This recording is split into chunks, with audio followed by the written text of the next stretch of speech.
Salut à tous et à toutes, c'est Erwan Manga et aujourd'hui on se retrouve pour une nouvelle vidéo achat manga. Vous avez été nombreux en privé à me demander tout simplement à quand le retour des achats et tout parce que ça donnait des idées à pas mal de gens.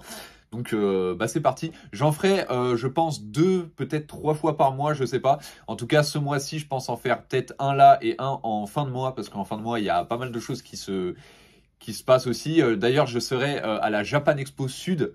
Donc n'hésitez pas à, si vous êtes de passage à la Japan Expo Sud, à venir me voir. Je serai sur le stand Hot Manga, bien sûr, de chez Meian.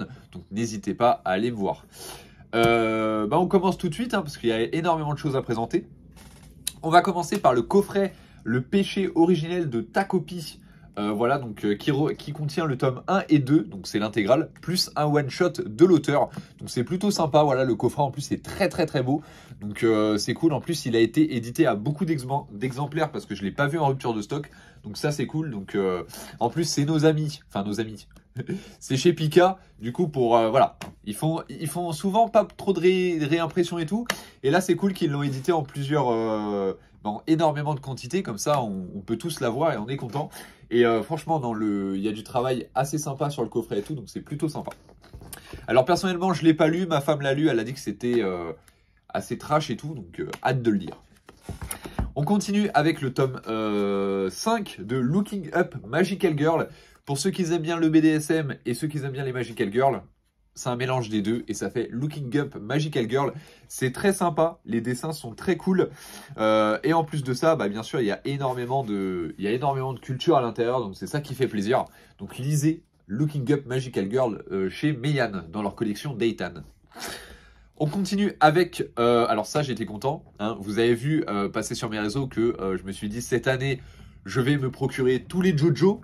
Ma femme m'a payé le tome 1, voilà le tout premier tome de la toute première partie, voilà donc le tome 1 de Phantom Blood, voilà donc alors moi j'avais déjà vu la saison 1 en animé, enfin l'arc 1, du coup je vais pas forcément le relire mais ça fait plaisir en tout cas qu'elle ait pensé à moi, c'est très très sympa. On continue avec, ça s'appelle Jun Mayuzuki, voilà, anthologie 2007-2017. Alors je sais pas du tout ce que c'est, voilà, c'est Big Kana, ça doit être, je sais pas, une anthologie de l'auteur ou de l'autrice en un seul tome, donc c'est plutôt cool, voilà, c'est un one shot, donc n'hésitez pas, je connais pas du tout mais je vous le présente quand même. Alors là, on tape dans du lourd. C'est tout simplement Adabana, qui est en 3 tomes du coup. Donc voilà, j'ai pris les 3 tomes d'un coup. Comment dire? Alors, j'avais lu le tome 1. Et hier, je me suis enchaîné le tome 2 et 3. Et c'est incroyable. C'est vraiment incroyable. Voilà, franchement, je pense que si tu es très sensible, à la fin, tu vas pleurer. Ah, tu vas chialer.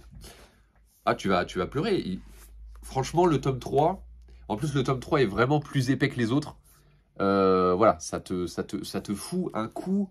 C'est oufissime. Et c'est pour ce genre de manga, ce genre de seinen, que j'aime les mangas parce que c'est incroyable. Les histoires sont incroyables.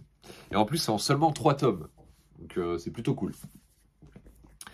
On continue avec, alors ça s'appelle Ushijima, l'usurier de l'ombre.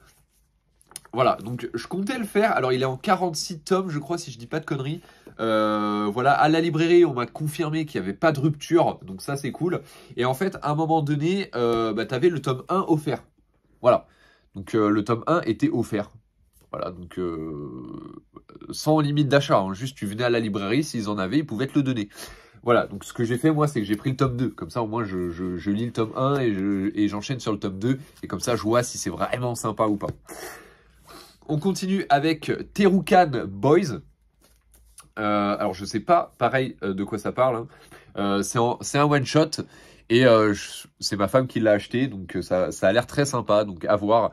C'est une bande de potes, tout simplement, qui vont vivre des aventures. Donc, ça peut être très, très cool. On continue avec Amour Placebo. Et j'aime beaucoup cette autrice, d'ailleurs, qui est la femme de Inyo Asano, pour ceux qui ne savent pas.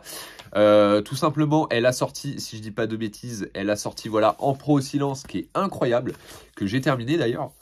Et du coup, elle a sorti ce manga, tout simplement, qui a été édité en France, Amour Placebo, qui sera seulement en 2 tomes. Voilà, donc ça parle de société, de prostitution, d'hypocrisie. Donc ça parle de plein de choses. Et j'aime beaucoup les thèmes abordés dans ces mangas. Donc foncez, c'est super cool.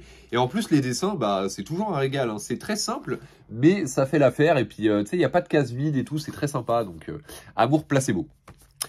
On continue avec Tesla Note, le tome 4, voilà, très sympa, c'est chez Vega Dupuis, c'est rare que j'achète des mangas chez eux, mais Tesla Note, c'est très sympa. On continue avec Joker of Destiny. Voilà, donc la jaquette est plutôt cool. C'est chez Pika aussi. Pika, ils font des efforts ces temps-ci. Hein. La jaquette est cool. Je sais pas du tout de quoi ça parle, mais on va dire que des fois, tu sais, il y a des nouveautés qui sortent. Tu vois la jaquette, t'en entends un petit peu parler, tu te dis pourquoi pas tenter. Alors là, par contre, là, c'est une masterclass. Là, c'est une masterclass. One Piece dessiné par Boichi. Et ce que je kiffe, c'est que ça, c'est le tome 1. Et dans le tome 2, en fait, quand tu auras le tome 2, tu pourras les coller. Et ça fera tout simplement Ace en entier. Et c'est incroyable. C'est incroyable. Voilà, je l'ai déjà dit sur Twitter. On m'a dit, oui, que l'âme de One Piece, c'est Eiichiro Oda et tout. Mais franchement, Boichi aurait dessiné One Piece. Les aliens auraient lu One Piece. Regardez-moi, barbe blanche, comment il est stylé. Voilà. Après, c'est que mon avis. Hein. Personnellement, moi, j'adore One Piece de base. Voilà. Mais c'est vrai que Boichi... Voilà. Boichi, voilà, ses dessins font bander, tout simplement.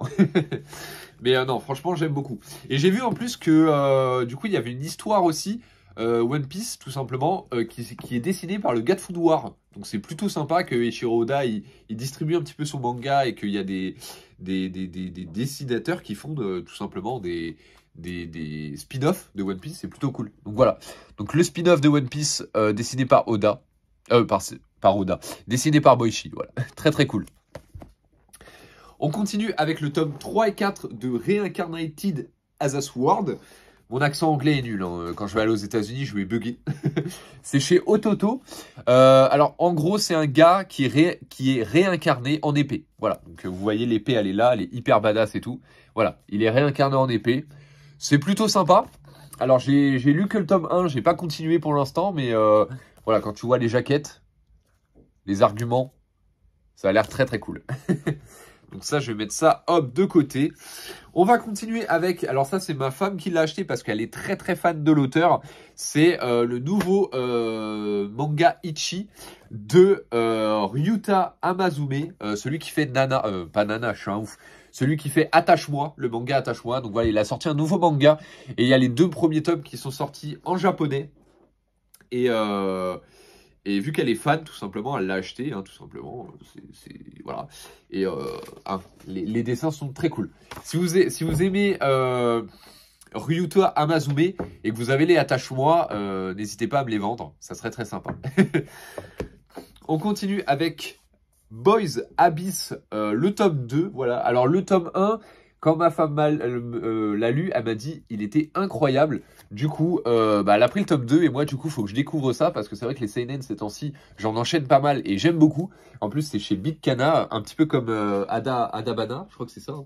Bref, hâte de le découvrir tout simplement. En plus, les jaquettes sont incroyables. Donc, que demander de plus? On continue avec Paraiso, donc c'est un nouveau Suero Maruo, tout simplement, édité chez Casterman. Voilà, ça a changé un petit peu. À l'époque, c'était Lézard Noir qui éditait tous les Suero Maruo. Et là, il y a Casterman qui s'est procuré des licences.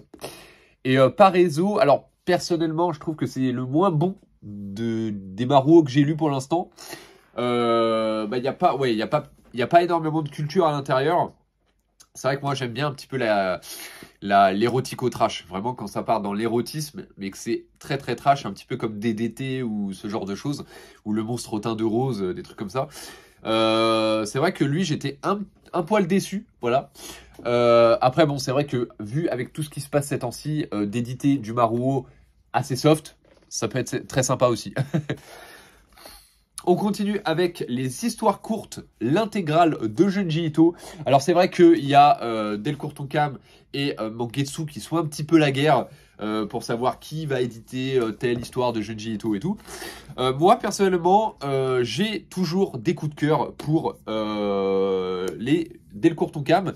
Alors, pourquoi? Parce que, vous allez me dire, parce que, hop, pour ça, et regardez-moi le livre, voilà, c'est ouf. Alors, je sais que Mangetsu le fait aussi, mais essayez de prendre un tome de Delcourt Tonkam et faites ça avec les pages. Et prenez un tome de Mangetsu et faites ça avec les pages. Vous verrez que Mangetsu, les pages sont très très fines et c'est pas ouf. C'est pas ouf pour un truc que tu payes 20 balles. Voilà, surtout que en plus de ça, attendez, je vais vous montrer parce que moi j'ai été super surpris quand je l'ai lu. Il y a des pages en couleur. Du Junji Ito en couleur. C'est incroyable, c'est incroyable. Donc foncez sur les histoires courtes, l'intégrale. En plus, voilà, tu payes ça, je crois que c'est 20 balles, hein, si je dis pas de conneries, 24 €, bref. Et t'as plein d'histoires courtes, très sympas, qui font peur. Donc c'est ça qu'on aime chez Junji Ito. On continue avec le tome 1, 2, 3, 4, 5, 6 de Amon chez Black Box. Voilà, donc je les ai vus en occasion. Alors, il faut savoir que quand il y a marqué occasion chez Black Box, c'est que c'est quand même en très bonne qualité. Hein, vous voyez, hein, les pages sont toutes blanches. Voilà, les jaquettes sont pas abîmées, tout est nickel. Donc voilà, donc là, j'ai lu... attendez, j'ai lu jusqu'au tome 4, je crois, si je dis pas de bêtises. Hein. Je dis peut-être des conneries. Non, j'ai lu jusqu'au tome 4, du coup, il m'en manque 2 à lire. Et c'est incroyable, c'est incroyable. Je suis un gros fan de Devilman Crybaby. Je suis un gros fan de l'univers Devilman, de Go Nagai et tout. Donc, de lire la suite, Amon, c'est ouf. Et les jaquettes sont cool aussi. Hein. C'est de l'époque, mais c'est très cool. Et en plus, il y a de la culture dedans. Que demander de plus? Et on va finir avec un énorme truc. Alors, ça coûte 30 balles. C'est un peu cher, je vous l'avoue. Mais quand on aime les œuvres de cet artiste, enfin de ce mangaka, on ne peut que craquer. C'est tout simplement l'artbook de Junji Ito, édité cette fois-ci chez Mangetsu. Et il est super cool, tout simplement. Il y a des pages en couleur, il y a pas mal de trucs sympas. En plus, à la fin, il y a une interview et c'est ça que j'aime bien parce que les artbooks, moi, personnellement, j'achète jamais d'artbook. C'est que ma femme qui en achète parce que moi, je suis pas, j'aime pas en fait quand il n'y a pas de lecture ou quoi. Peut-être tu regardes des images et c'est tout, tu vois, c'est pour ta collection et voilà. Mais je trouve quand il y a des interviews, quand il y a des trucs assez sympas à la fin et tout, c'est plutôt cool. En plus, il y a des pages en espèce de couleurs argentées qui sont cool. Puis en plus, il y a l'index de ses œuvres. Donc, il y a toutes ses œuvres et tout. Ça fait plaisir. Ça fait vraiment plaisir. Donc, voilà. Que demander de plus? Que demander de plus? L'artbook est très cool. En plus, personnellement, j'ai adoré qu'ils l'ont fait en version souple, voilà, comme ça. Parce que quand tu le lis, quand tu regardes les images, tu vois, tu peux bien ouvrir le bouquin et bien contempler les images. Alors que quand c'est en version rigide, c'est un peu compliqué d'ouvrir sans craquer le bouquin et tout. Donc franchement, qu'ils l'ont fait en version souple, comme ça, c'est vraiment, vraiment cool. Donc voilà, donc j'espère que cette grosse vidéo achat manga vous aura plu. N'hésitez pas à me dire dans les commentaires, vous, ce que vous avez acheté ces temps-ci. N'hésitez pas aussi à dérouler la barre de description et à me suivre sur tous mes réseaux sociaux, parce que je suis énormément présent là-bas. Hein. Maintenant, cette année, c'est à fond les réseaux sociaux. Je vous dis à la prochaine. N'hésitez pas à cliquer sur j'aime, à vous abonner et à laisser un petit commentaire. Et puis, comme je vous l'ai dit, si on arrive aux 10K cette année, je ferai une énorme vidéo en Bunny Boy. Donc, n'hésitez pas à vous abonner. Je vous dis à la prochaine, c'était Erwan Manga. N'oubliez pas de lire des mangas et surtout des hentai parce qu'on aime le cul ici. Peace.